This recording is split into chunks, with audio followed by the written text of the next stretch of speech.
Պարոն Լոկմագյուզյան, այսօր այստեղ այցելող գրեթե բոլոր պաշտոնյաները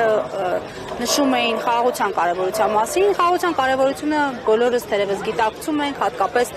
բազմաթիվ պատերազմներից հետո ցեղասպանություն տեսած ժողովուրդը գիտակցում է խաղաղության գինը, բայց ինչ կարժեն այդ խաղաղությունը մեզ համար այսօր, երբ ֆաշիզմը դեռ տարածաշրջանում է իդեմս Թուրքիայի եւ Ադրբեջանի։ Խաղաղություն իհարկե, բայց խաղաղությունը ինքնանպատակ չի կարող լինի։ Խաղաղություն ստանում ենք, եթե ստանանք այնն, եթե ստորաքաշ վիճակով ենք խաղաղություն ստանալու, ավելի լավ չլինի այդ խաղաղությունը,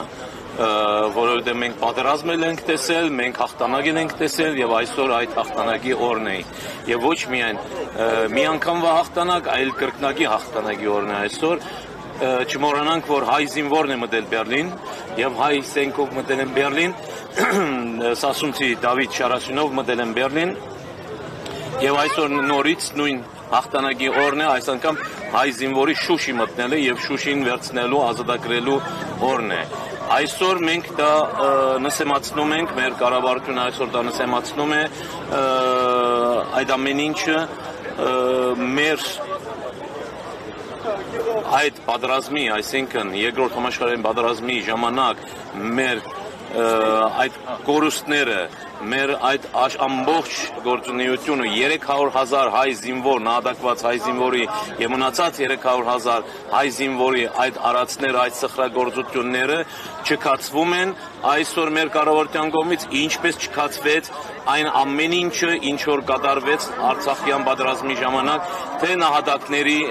այդ արյունը գետնի մնաց, թե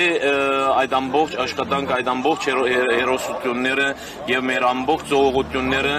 զերոյացվեց այսօրվա իշխանությունների կողմից։ Սակայն մենք, այո, մենք որպես հայ ժողովուրդ, մենք որպես հայ ազգ պետք չէ հետևենք այս իշխանությունների աշխատավոճին եւ մենք պետք է ամեն գնով, ինչպես այսօր այստեղ գալով ցույց տանք, որ մենք արժևորում ենք մեր նահատակների արյունը, թե